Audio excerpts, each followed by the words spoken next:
Our world, so sometimes the best laid plans go awry. It was entirely my intention to have you see the original 1958 release version of Touch of Evil, but we were sent the restored version of Touch of Evil. Still a fantastic experience, but it's different.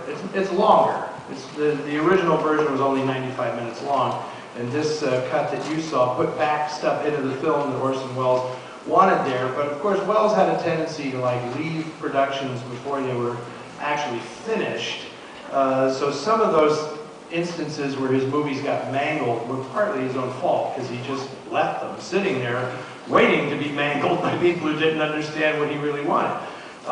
Anyway, I hope you enjoyed the film, because all those people who hadn't seen it before, congratulations. Okay, we do have a donation drive winner tonight, even though Eddie forgets every night to mention that there is a donation drive going on for the Film Noir Foundation. That doesn't stop you good people from donating money anyway, which we really appreciate. So, John Noe, right here, you are the donation drive winner today. You don't have to do anything right now. Just pick up your prize, which is a Fantagraphics publication called To Have and to Hold, a noir graphic novel by Graham Chaffee that I've read. I actually own it, and it's really good. You'll dig it. So you get that from Darrell after the movie. Okay, now I need somebody to come up here and volunteer so we can get this on the way. Okay, here we go. Come on, let's do it. We'll see. You're here every night, and you're a good sort for coming to every single show. Okay, sign in, please, mystery guest. I'm Jeff Farrell. Okay, Jeff, and you've been coming to Noir City for a long time. Yeah, you are a familiar face, my friend.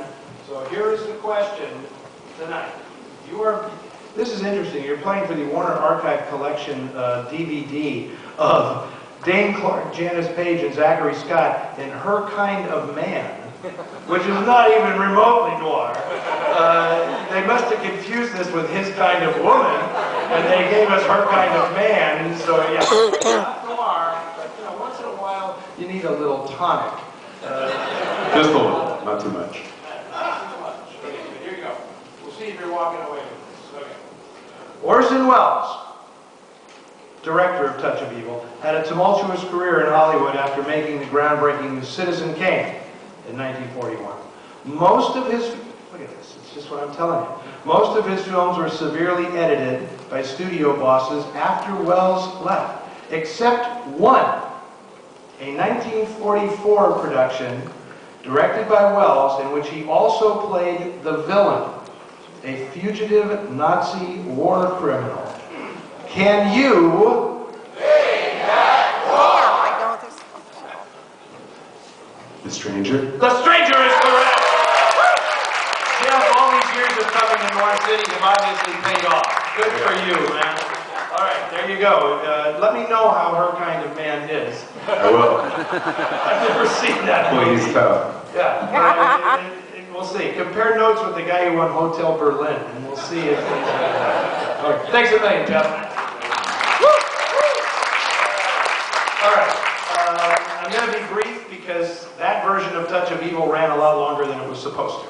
The movie that you are about to see, Murder by Contract, is a pretty fascinating little film. Shot, I believe, in 7 days in Los Angeles by Irving Lerner, who's a very interesting guy. He was a documentarian, did a lot of studies of folk music and all that.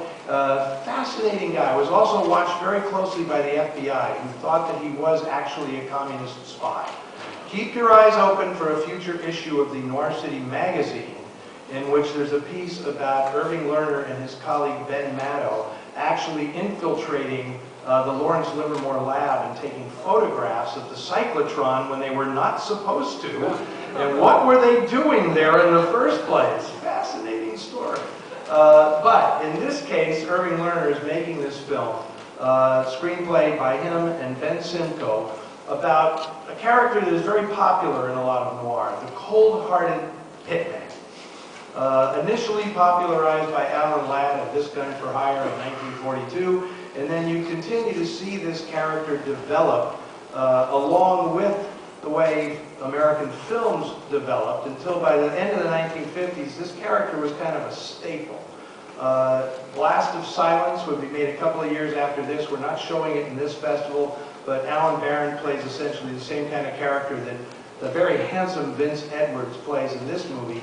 And the thing about this film that was kind of revolutionary is that they're obviously equating killing with just business as usual. So our hero in this film is actually a guy who sees killing people as a shortcut to the American dream.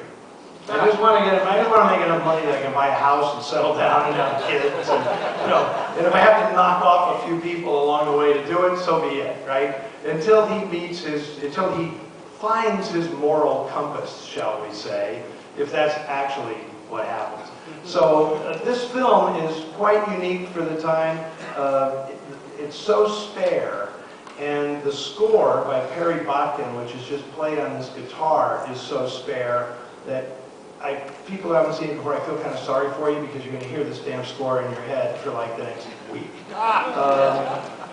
But it's really, really great. Martin Scorsese swears by this movie. He says it's one of the seminal films in his movie-going experience. You will see traces of this in Taxi Driver, and Travis when he's training for his big moment. You'll see a lot of that stuff reflected in this. And Scorsese actually employed Irving Lerner in his career when he was making New York, New York. The film was actually, I believe, dedicated to Irving Lerner. But this is an early example, again, of a low-budget film made in the 1950s that was very, very different than the kind of noir you were seeing before, and paving the way for the independent cinema movement of the 1960s. So again, I will ask, how many folks have not seen Murder by Contract before? Virtually the entire audience except these three people right here. Okay, very good. So again, I apologize that you're going to be hearing this score in your head forevermore, but it's a fantastic film. Here we go. Vince Edwards and Irving Lerner's Murder by Contract.